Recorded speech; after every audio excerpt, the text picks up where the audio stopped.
Hi everyone, how are you doing there? I hope everything is always doing well for you. And hello if you are new.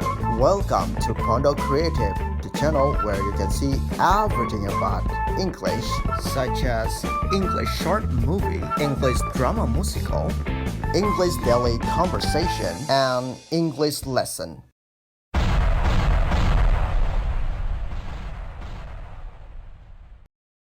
This is a story of Snow White. Once upon a time, there was a beautiful princess named Snow White. She was kind and gentle, and a friend to all animals. One day, Snow White met a charming prince. As they sang a song of love together, Snow White's evil stepmother, the queen, watched them.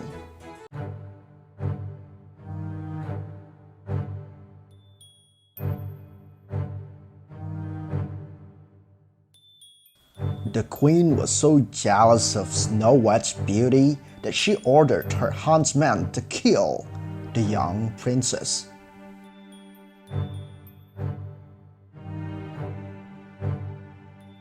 But the huntsman couldn't bring himself to hurt Snow White. He told her to run far away so the queen would never find her. Snow White ran deep into the woods. She was lost and scared, but soon found herself in front of a cottage.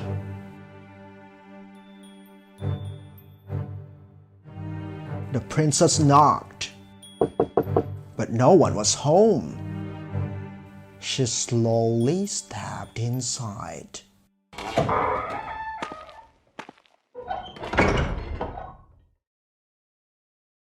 The cottage was a mess. With the help of her forest friends, Snow White cleaned every nook and cranny. "Maybe whoever lives here will let me stay," said Snow White. Upstairs, Snow White found 7 little beds. She thought they belonged to children. Tired from cleaning, Snow White yawned as she crawled up on the beds and fell asleep.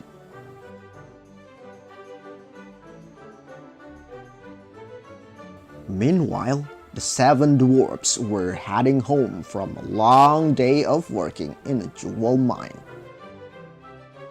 They were anxious to get home to their cottage in the woods.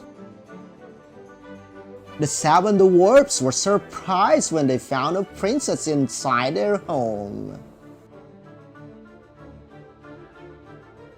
When Snow White awoke, she was charmed by the 7 dwarfs: Dopey, Sneezy, Happy, Grumpy, Duck, Bashful, and Sleepy.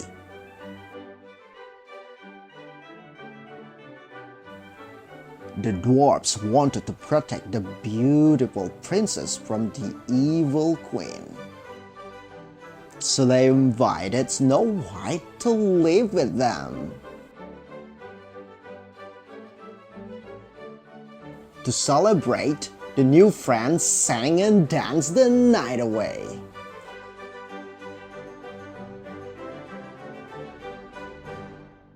Back at the castle, the queen learned that Snow White was still alive. Enraged, she made a magic potion to change her appearance.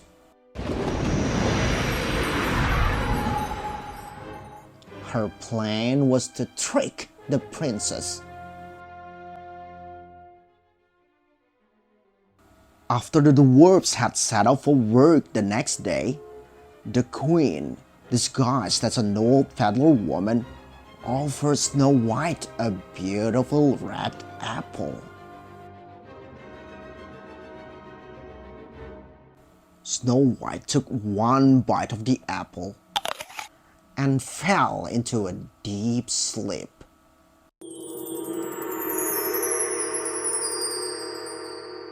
The queen had poisoned her.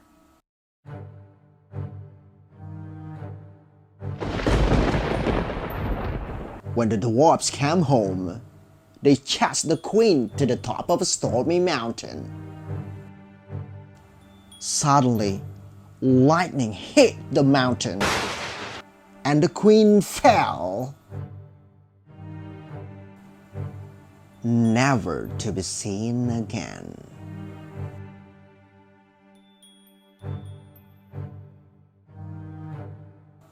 But Snow White was still in a deep sleep. The 7 dwarfs kept watch over her day and night.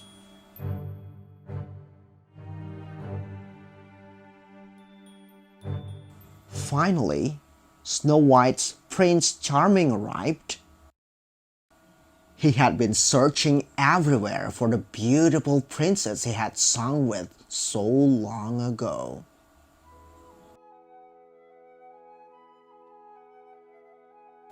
The prince awakened Snow White with love's first kiss. The spell was broken. Snow White and the prince returned to the kingdom and lived happily ever after.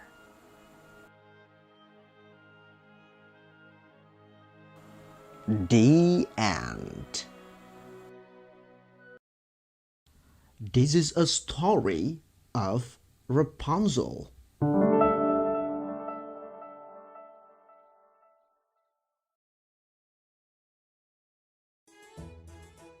Long ago, a king and queen had a baby daughter named Rapunzel. What her devoted parents didn't know was that Rapunzel's golden hair contained magical healing powers.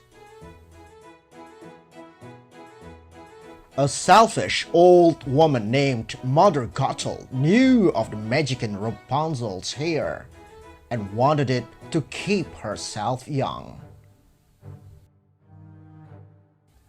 So she kidnapped the baby and raised her in a tower deep in the woods, never telling her that she was a princess. As Rapunzel's hair grew and grew, she loved gazing out the tower window at the lights that floated in the night sky every year on her birthday. She longed to leave the tower and see them up close, but Mother Gothel refused. Meanwhile, a young thief named Flynn Rider had stolen something special from the king's castle, and the royal guards were after him.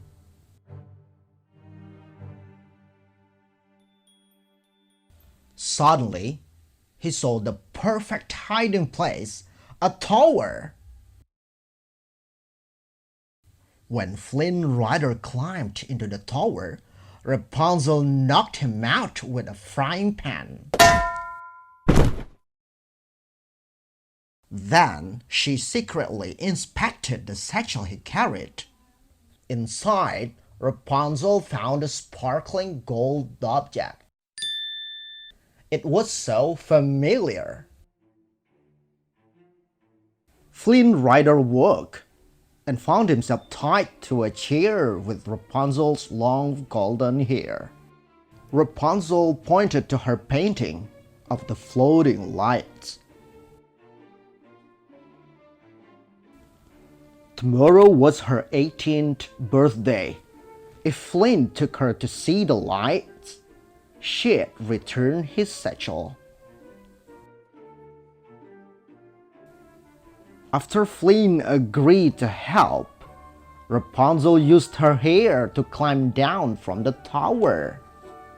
She had never been outside before, but when her feet touched the grass, Rapunzel nearly burst with excitement, exclaiming, "Woohoo!"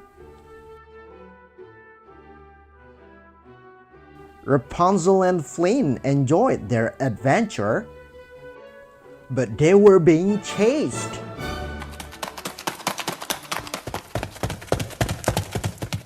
Mother Gothel was looking for them.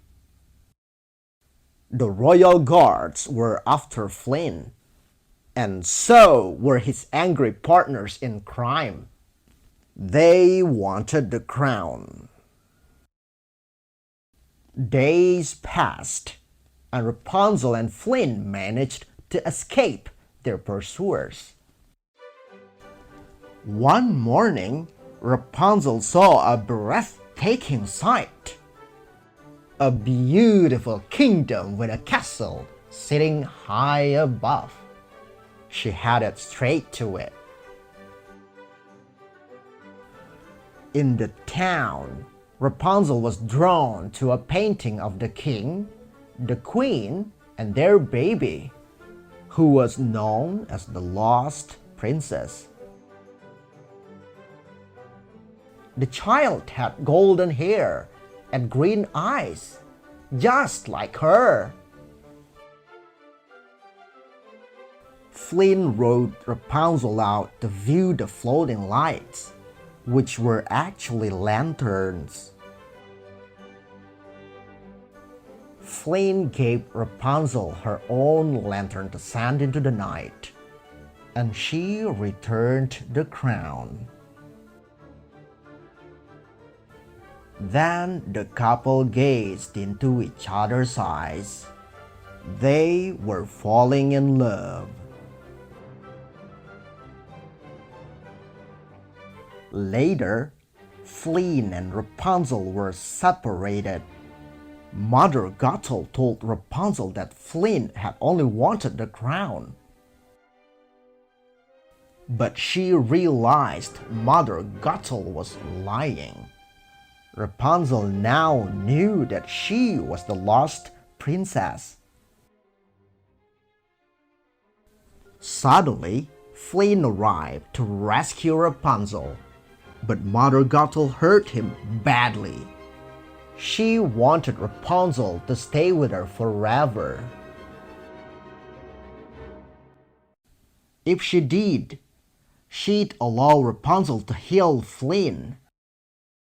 But before Rapunzel could act, Flynn cut off her hair, which lost its magic.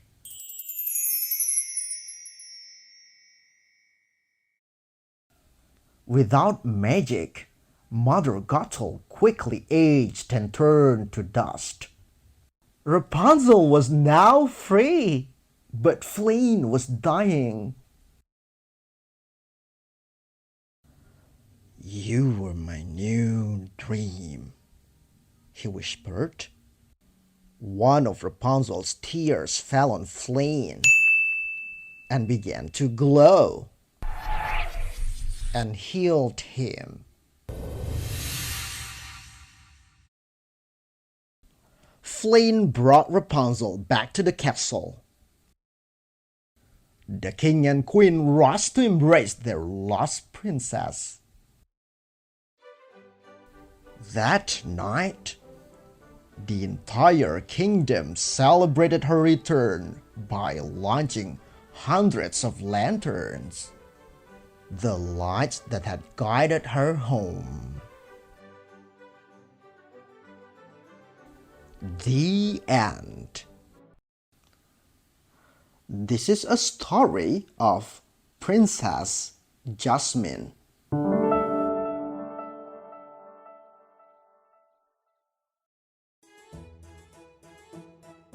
Deep in the Arabian desert, Princess Jasmine lived with her father, the Sultan of Agrabah, and her tiger, Raja. The Sultan had said Jasmine must marry a prince, and soon. But Jasmine wanted to marry for love, not just to make her father happy. In a nearby village, there lived a young man named Aladdin. His best friend was a monkey he called Abu. Aladdin was poor, but he had a big dreams. Someday, he told Abu, we will live in a palace. Jasmine refused to be married, so she disguised herself as a peasant and left home. In the marketplace, she accidentally stole an apple. A guard grabbed Jasmine, but Aladdin stepped in to protect her. Aladdin took Jasmine to his home. As they talked, they discovered they each dreamed of living a life different than their own. I ran away and I am not going back, said Jasmine. Then the palace guards burst in and seized Aladdin. Jasmine revealed herself as the princess and demanded Aladdin be freed. To her shock, the guards refused. Aladdin was taken away. While locked in the palace dungeon, Aladdin met an old man who helped him escape. The man took Aladdin and Abu to the Cave of Wonders.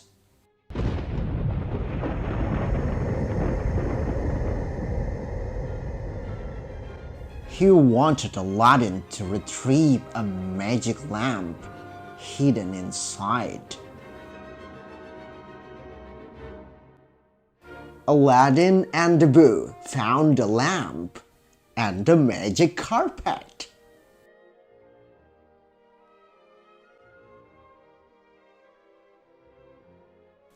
But as they left, the cave began to rumble and shake and turn into molten lava. At the entrance, the old man wouldn't help them. He was really the Sultan's evil assistant, Jafar. Though stuck in the cave, Abu had tricked Jafar and kept the magic lamp for Aladdin. When Aladdin robbed it, a genie whirled out of the lamp to rescue them from the cave and to grant Aladdin 3 wishes.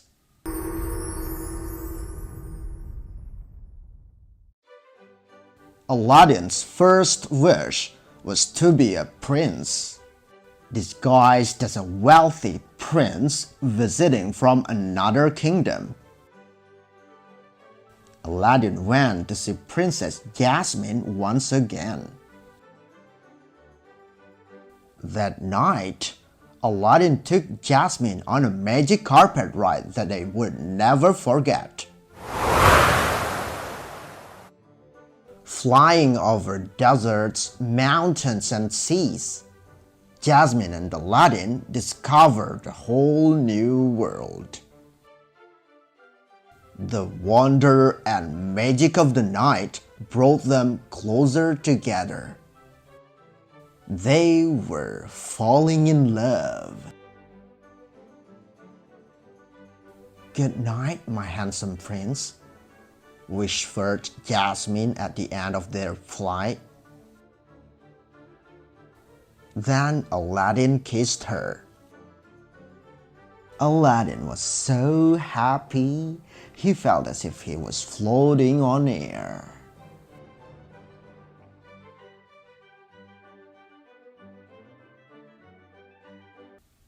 But Jafar had an evil plan.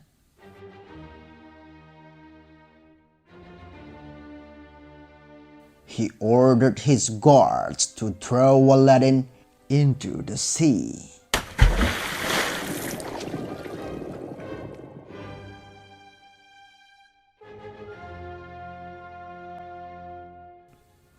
Aladdin used his second wish to have the genie rescue him. But then Jafar stole the magic lamp.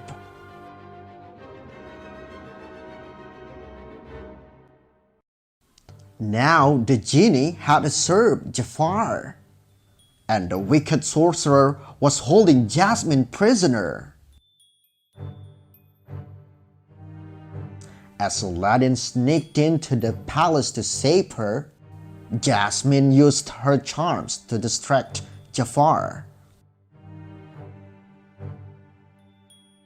Aladdin tricked Jafar into using one of his wishes. "I wish to be an all-powerful genie," proclaimed Jafar.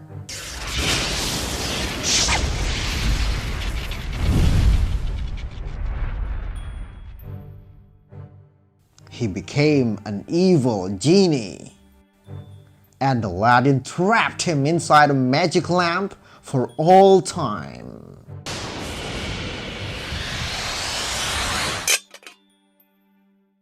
The Sultan told Jasmine that she could marry whomever she chose. Princess Jasmine chose to marry her one true love, Aladdin. Aladdin used his final wish to free the genie forever. In a flash, the genie dressed to travel the world. The end. This is a story of Merida. King Fergus and Queen Eleanor ruled the kingdom of Dunbroch in Scotland. They had triple sons and one daughter, the beautiful Princess Merida. All four children were mischievous. Queen Eleanor tried to teach Merida how to behave like a perfect princess.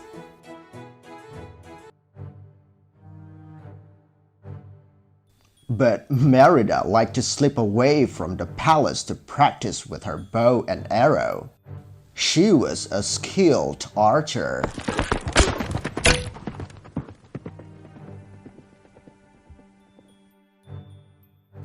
One night, the queen announced that 3 clans were coming to visit. Each would present a suitor to compete for Merida's hand in marriage.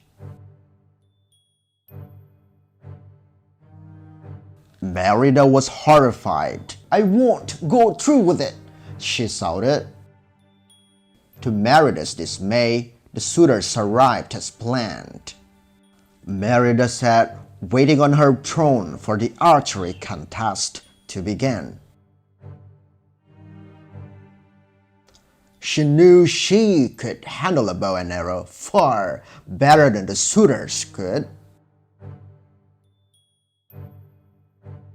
Once the suitors had taken their shots, Merida marched onto the field.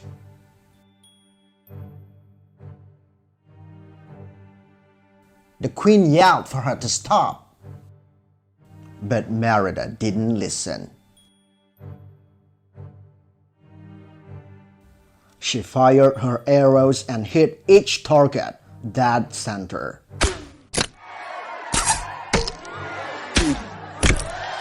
She had won. Now she wouldn't have to marry anyone. Queen Eleanor was furious at Merida for ruining the contest. She warned that things needed to be set right. "Marriage is what you want," Merida shouted. Then she slashed the tapestry that depicted her family and ran away.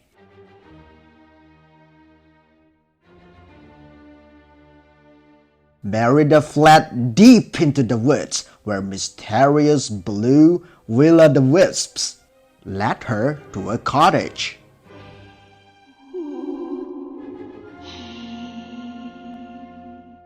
Inside, she found a witch. Merida begged her to change her mother. The witch gave Merida a spell cake. Back at the castle, Merida presented the cake to her mother. She watched closely as Eleanor took a bite.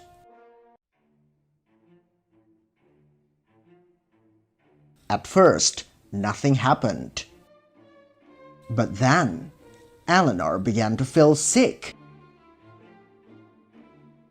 Merida helped Eleanor into bed. The next thing Merida knew, a huge furry shape was rising from the sheets. The witch's cake had turned Eleanor into a bear.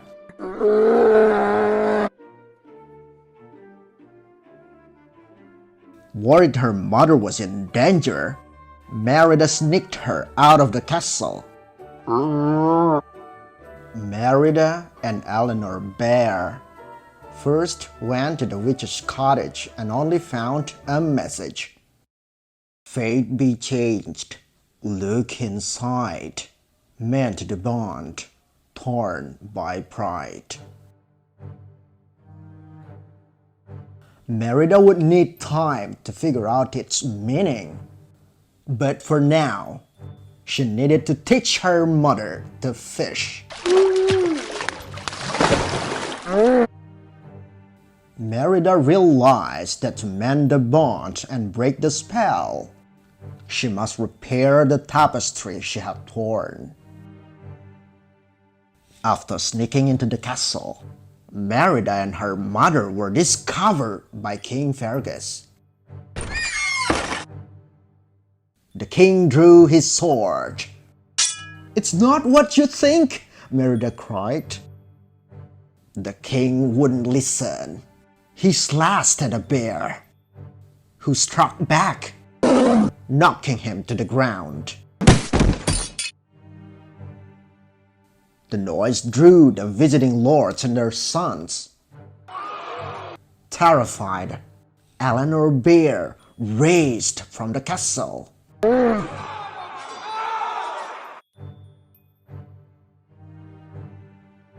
Merida grabbed needle and thread and the tapestry, then jumped on her horse. She took her little brothers too. They had eaten the spell cake and turned into bear cubs. Merida saw that they all raced to save their mother. When Merida arrived, she wrapped the mended tapestry over her mother. "I want you back, Mom," Merida cried. "I love you."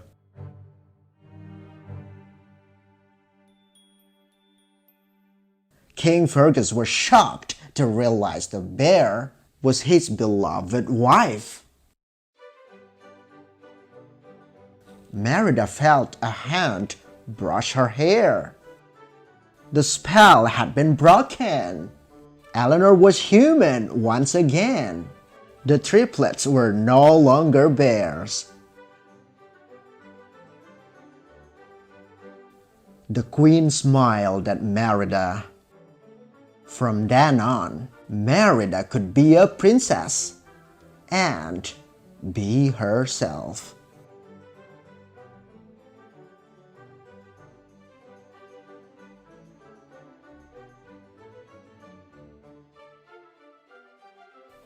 The end. This is a story of Aurora.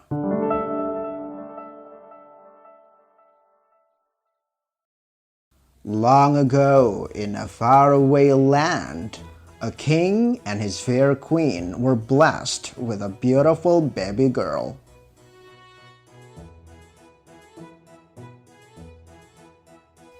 They named their daughter Aurora. for she filled their lives with light like the dawn. Visitors from throughout the kingdom came to celebrate the birth of the princess, including the 3 good fairies who arrived with gifts. Waving their wands, Flora gave the princess the gift of beauty,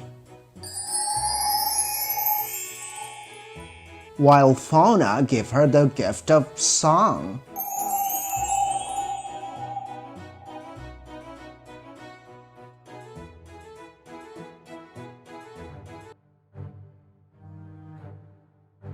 Merida was about to bestow her gift when the evil fairy Maleficent appeared in the flash of green fire.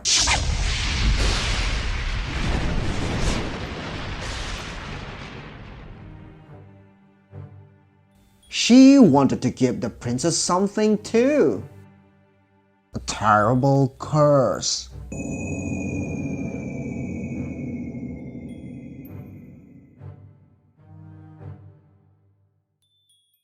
Before the sunset on her 16th birthday, Aurora would prick her finger on the spindle of a spinning wheel and die.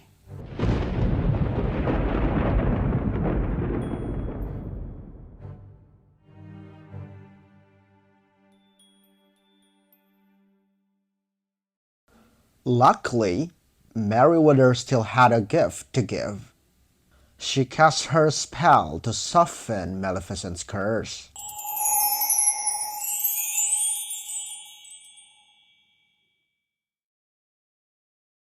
Now, Aurora would not die when she pricked her finger. She would simply fall into a deep slumber, only to be awakened with true love's kiss. However, the king and his queen were still very concerned about the safety of their daughter. And so, with heavy hearts, they agreed that the 3 good fairies, disguised as peasant women, would raise the child in secret far away from the castle. Over the years, the child grew into a beautiful young woman who made friends with all of the forest animals.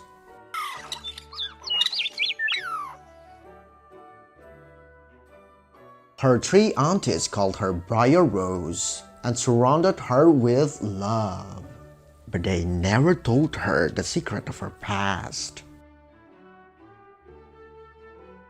On the day of her 16th birthday, Briar Rose still did not know that she was a princess.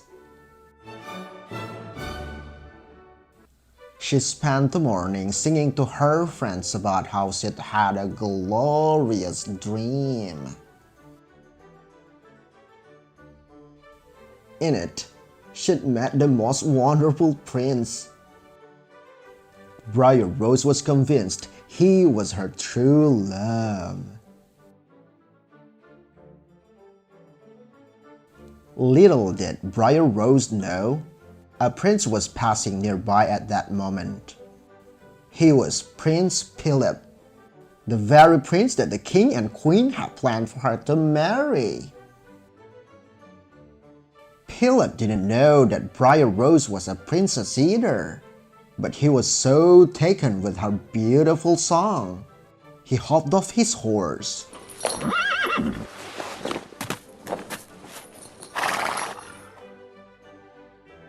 Philip emerged from the trees, and as he and Briar Rose sang and danced together, she realized that this man reminded her of the prince in her dreams. She felt as if she'd always known him. Briar Rose was excited for him to meet her aunties, so she invited him to come to the cottage that evening. She knew that she was falling in love. But when Briar Rose returned to the cottage, her aunties told her that they were good fairies, and she was a princess.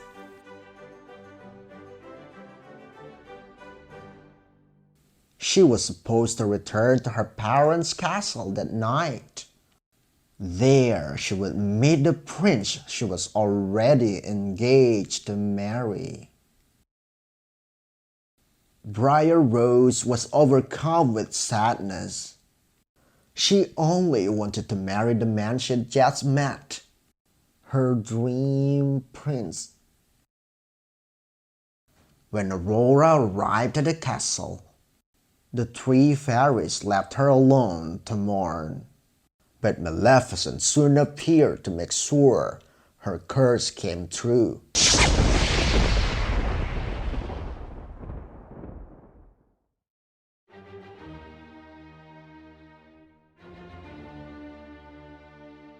She put Aurora in a trance and led the princess to a spindle hidden high in the castle. There, Aurora pricked her finger and fell into a deep sleep.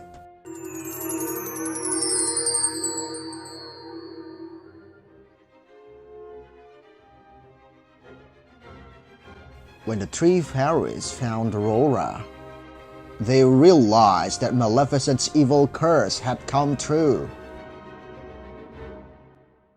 They took the sleeping princess to the tower room and then cast a deep sleep over the whole kingdom. Now they had to find Aurora's true love from the forest so he could give her true love's kiss. It didn't take the three fairies long to recognize that Prince Philip was the man Aurora had met in the forest. Her betrothed was her true love. But he was in Maleficent's dungeon. The fairies freed him and then armed him with the sword of truth and the shield of virtue. Now he was prepared to fight the evil fairy and save Aurora. But the evil fairy was not easy to defeat. Back at the castle, Philip came face to face with Maleficent, who had transformed herself into a giant fire-breathing dragon.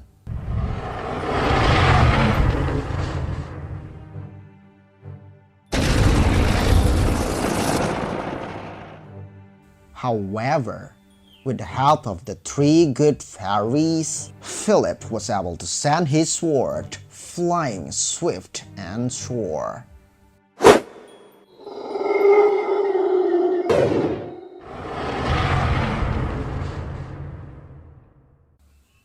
With Maleficent gone, Philip rushed to Aurora's side and bestowed a gentle kiss upon her lips.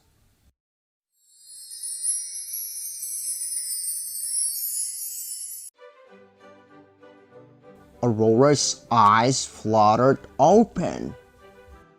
The curse had been broken. When she saw her beloved, the man from the forest, she smiled. Now the prince and princess could live happily ever after. The end. This is a story of Ariel.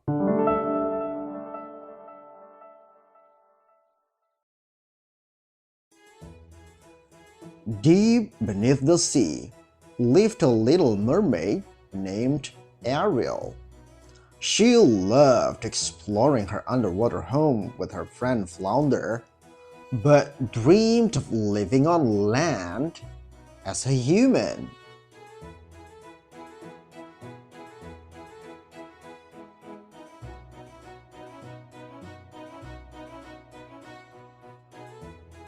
Ariel was always searching for human treasures. When she and Flounder found a strange forked object, they swam to the surface to find Scuttle the seagull. "It's a dingle hopper," he proclaimed. Ariel's father was King Triton, ruler of the sea. He thought humans were dangerous.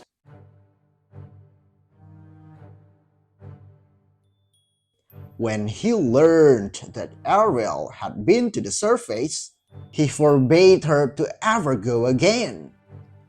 Then, he asked Sebastian the crab to keep an eye on her.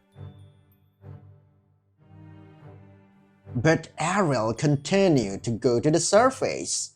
One night, a terrible storm swept across the sea.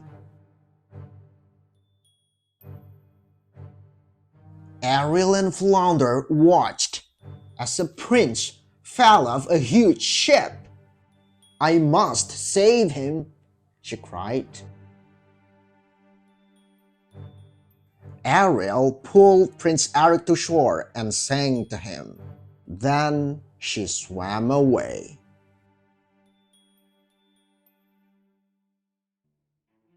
Prince Eric only caught a glimpse of Ariel's face, but he knew he would remember her beautiful voice forever. Desperate to see Prince Eric again, Ariel agreed to give her voice to the evil sea witch, Ursula.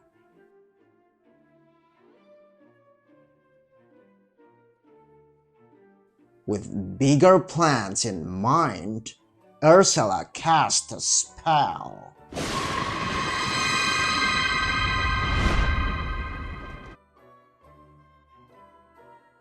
And turned Ariel into a human. But if Prince Eric didn't kiss Ariel by sunset on the third day, she would become a mermaid again.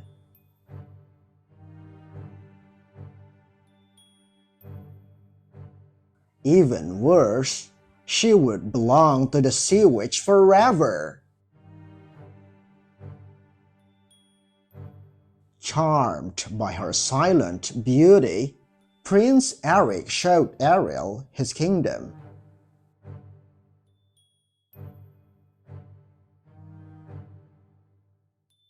Ariel loved being with the prince in the human world, but the two had not yet kissed.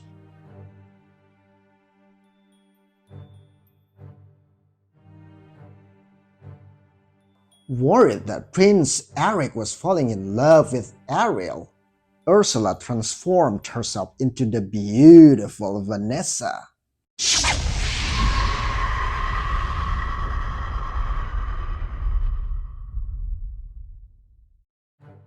She was going to make the prince fall in love with her instead.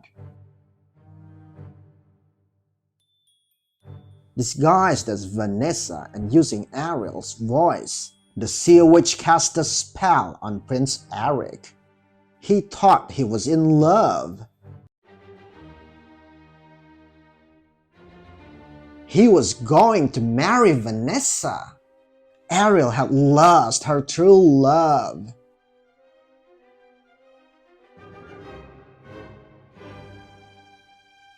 Just before sunset on the third day, Scuttle discovered that Vanessa was Ursula in disguise. He hurried to warn Ariel. As Sebastian went to find King Triton, Ariel and Flounder raced to catch Prince Eric's ship.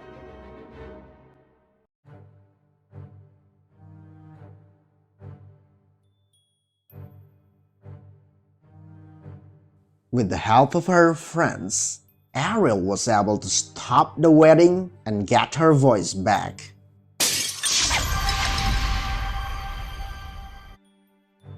Released from Ursula's spell, Prince Eric realized that Ariel was the one he truly loved.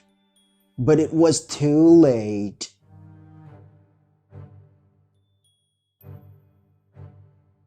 The sun went down before Ariel and the prince could kiss.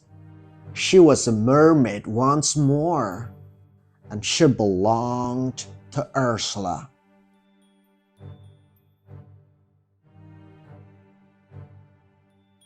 To save his daughter, King Triton gave Ursula his great powers and became her prisoner. "Now I'm the ruler of all the ocean," shouted Ursula.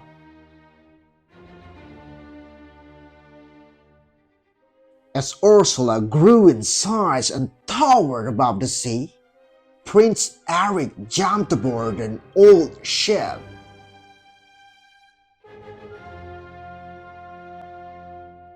He steered its jagged bow through Ursula's heart. With a howl, the sea witch disappeared in the waves.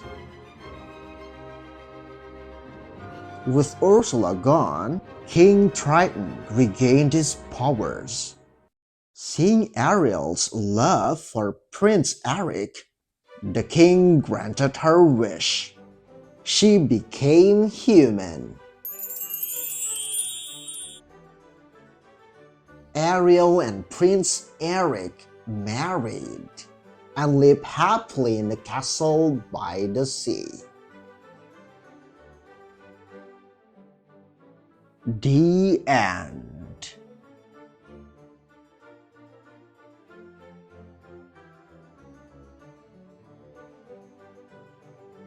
This is a story of Mulan.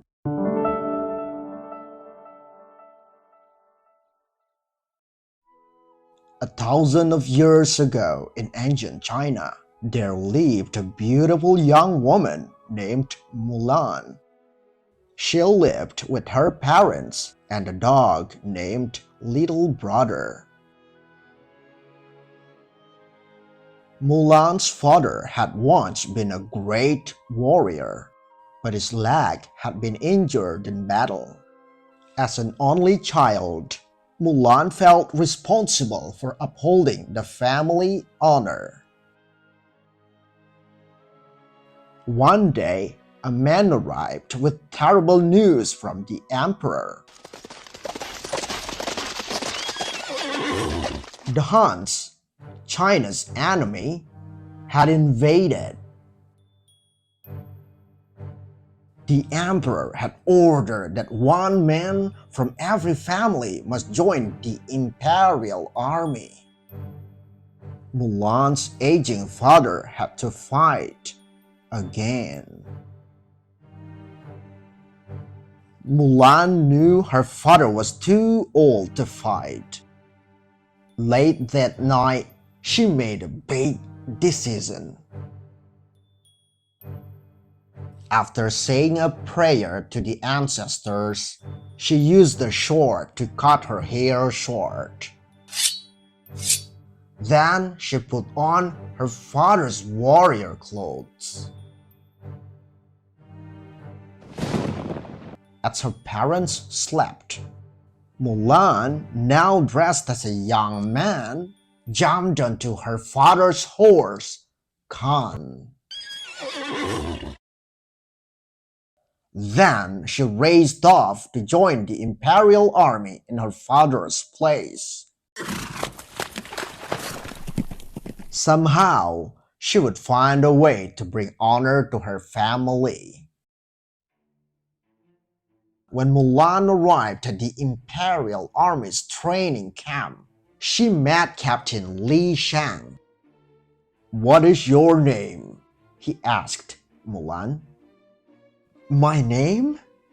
It's Pink," Mulan said.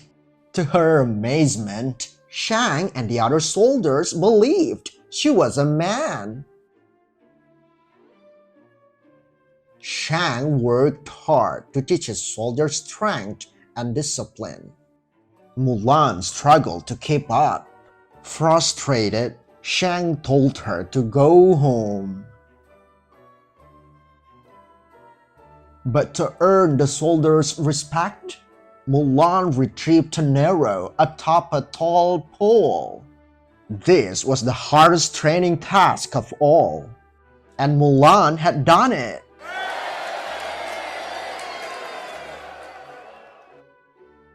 Mulan was not alone on her journey. A dragon named Mushu, sent from the ancestors to be her guardian, and a cricket named Cricky were always at her side. Working together, they wrote a fake letter ordering Shang and his soldiers to go after the Huns. Now, Mulan would get her chance to bring honor to her family. Heeding the letter's message, Shang led his soldiers into the mountain. Suddenly, they were surrounded by thousands of Huns. Mulan got an idea. She grabbed the very last cannon and, using Mushu's flame, lit the fuse. The cannon caused a massive avalanche of snow to fall on the Huns.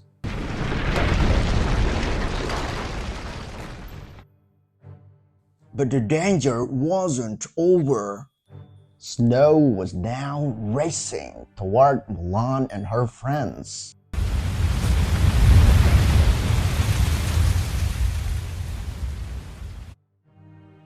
Mulan's loyal horse, Khan, ran to her side. She jumped onto his back, and just as the snow was about to bury Shang, Mulan pulled him to safety.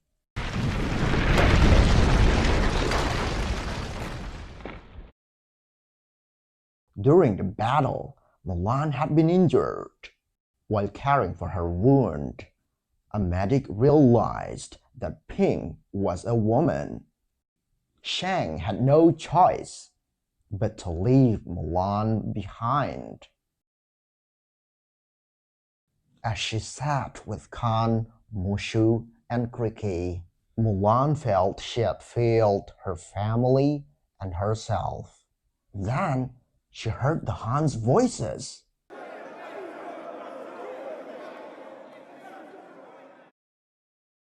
Mulan raced to the imperial city to warn Shang.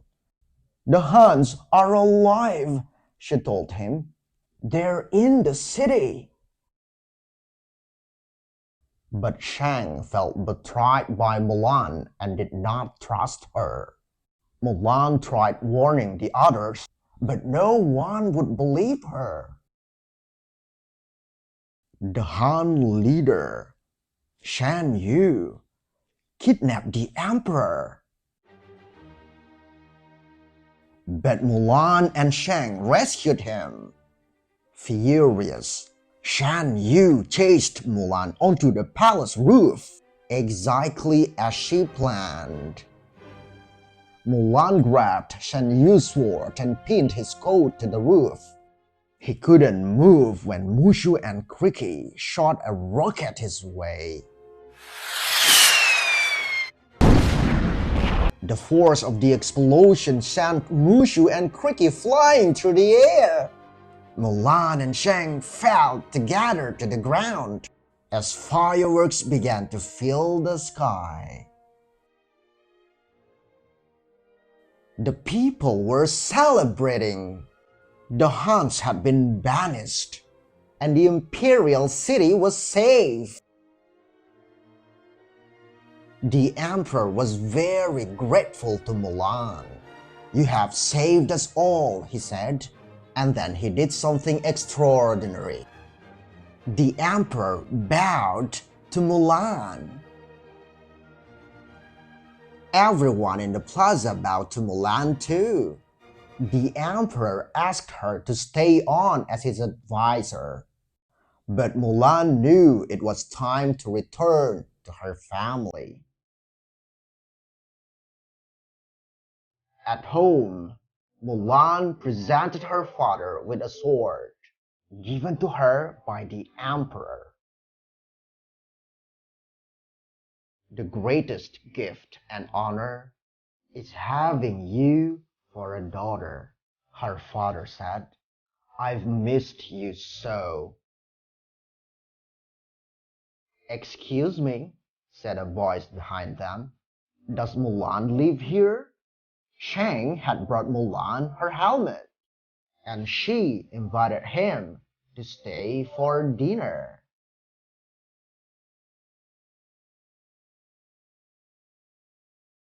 The end. This is a story of Belle.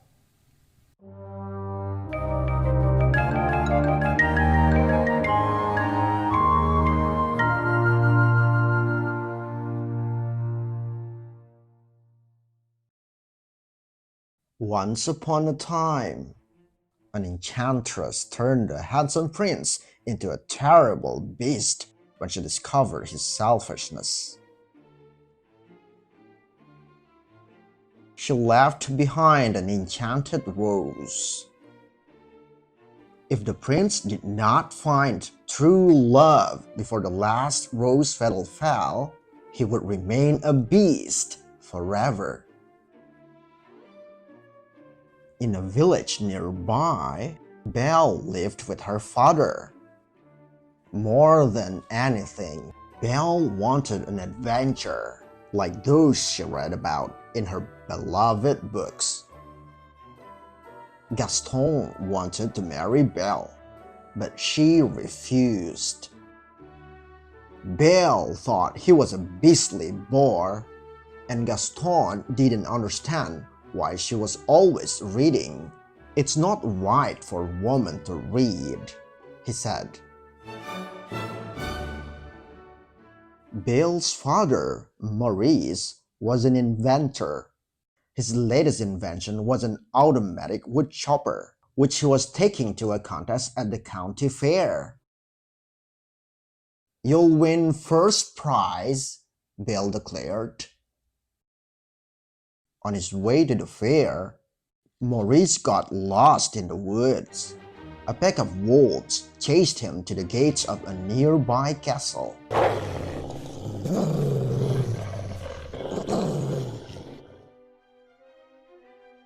Not sure what he would find inside, Maurice entered the castle grounds cautiously.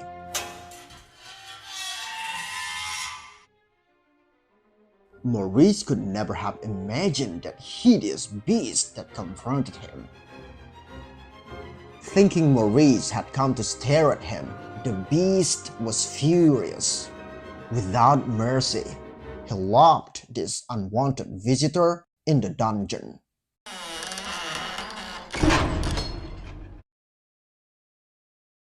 When her father's horse came home alone, Belle went in search of her father and found him locked up.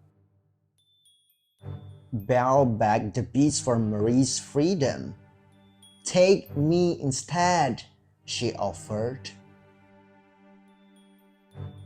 The beast agreed, making her promise to stay in the castle forever.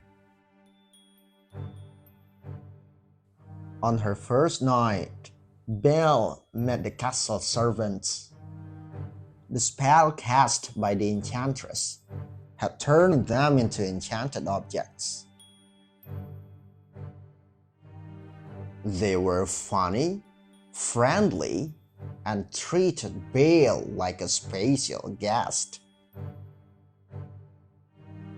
At dinner time, Belle refused the beast's invitation to join him, which made him roar with frustration. He was anxious to end the spell and felt Belle was a sign of hope. Mrs. Potts, the teapot, and Lumiere, the candelabrum, told him to be patient and, above all, kind. Later that night, Belle came upon the magic rose the enchantress had left behind.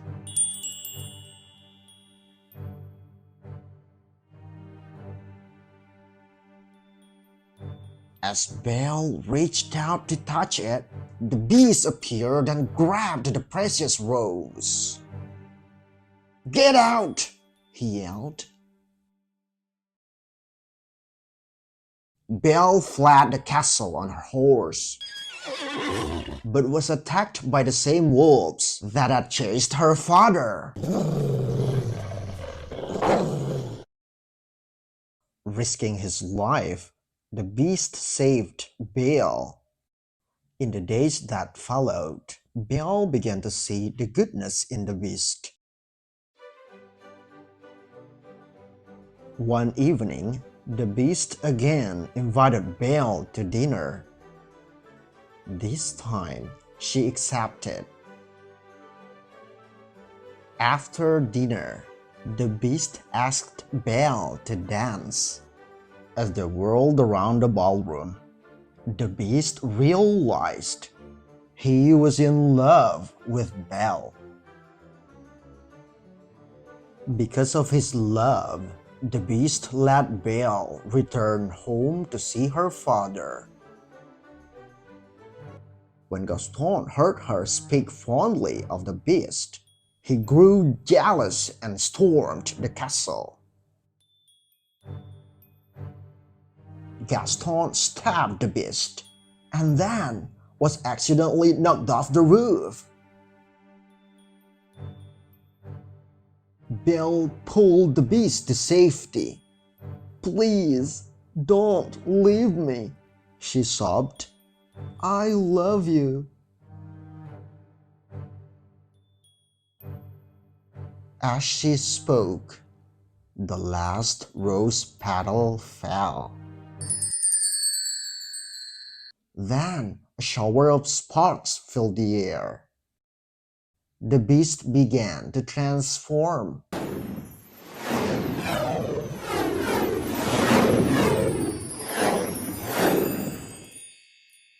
Into a handsome prince.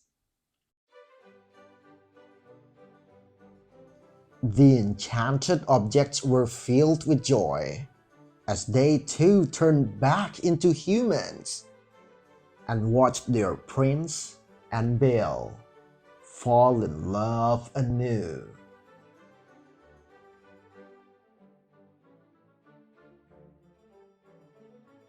The end.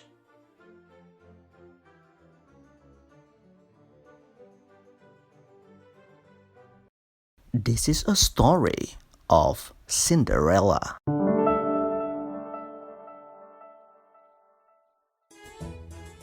Once upon a time, there was a kind girl named Cinderella. All of the animals loved her, especially two mice named Gus and Jack. They'd do anything for the girl they called Cinderella. Cinderella lived with her stepmother and her two stepsisters, Anastasia and Drizella.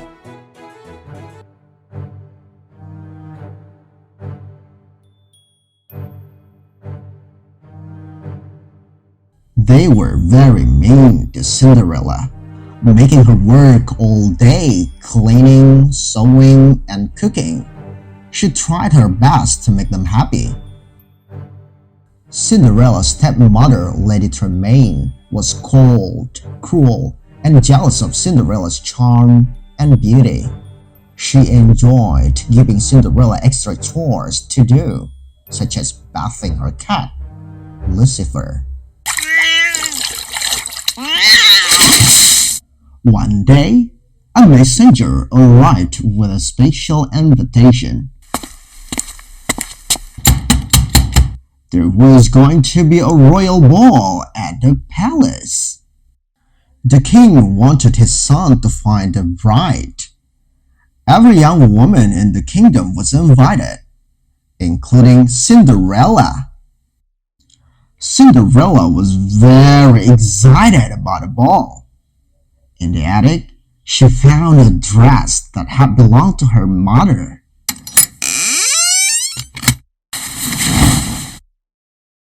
It was a bit old-fashioned, but Cinderella could make it beautiful. Lady Tremaine didn't want Cinderella to go to the ball. She wanted the prince to meet Anastasia and Drizella. Maybe he would marry one of them. Lady Tremaine kept Cinderella busy with chores that would take her all night to finish. While Cinderella was working, the mice and birds fixed her dress. They added ribbons and beads that the two stepsisters had thrown away. Working together, the animals turned a simple dress into a fabulous gown. Cinderella was overjoyed when she saw the dress. Now she could go to the ball. "Oh, thank you so much," Cinderella said to Gus, Jack, and the birds.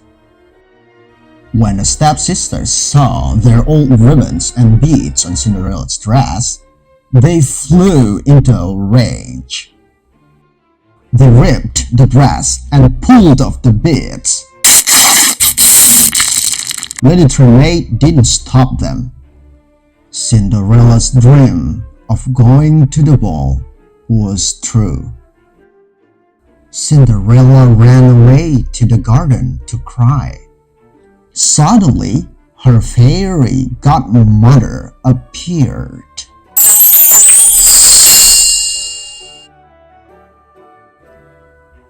With a wave of her wand, she turned a pumpkin into an elegant coach. Cinderella could now go to the ball, but her dress was still ruined. "Bibbidi bobbidi boo," said the fairy godmother, waving her wand again. Cinderella was now wearing a beautiful gown and sparkling glass slippers. But all of this came with a warning. When the clock struck midnight, the magic spell would wear off. At the ball, Prince Charming couldn't take his eyes off Cinderella. The orchestra played and the prince began to dance with a wonderful girl whose name he still didn't know. For Cinderella, the night was a dream come true. Before too long, the clock began to strike midnight. "Goodbye," Cinderella said, hurrying away. "Come back," called the prince. "I don't even know your name." As Cinderella fled, one of her glass slippers came off. The prince sent the Grand Duke to find a girl who fit the glass slipper.